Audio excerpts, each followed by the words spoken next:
Hindi sa taas ng edukasyon nasusukat ang pagkatao. Mababa man ang pinag-aralan mo, kung marunong kang rumespeto, daig mo pa ang edukado.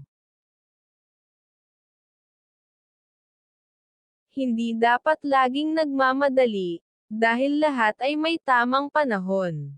Ang mga bagay na madaling makuha, ay ang mga bagay na madali ding mawala.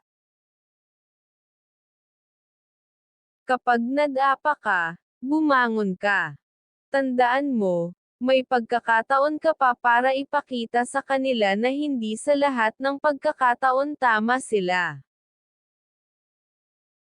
Lagi mong tandaan, kahit gaano ka pa useless ang tingin mo sa sarili mo, isa ka pa rin sa mga rason kung bakit may mga masayang tao.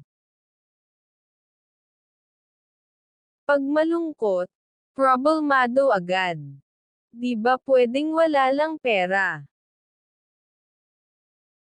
Lahat ng problema, may solusyon. Pag may problema iiyak mo lang tapos tama na.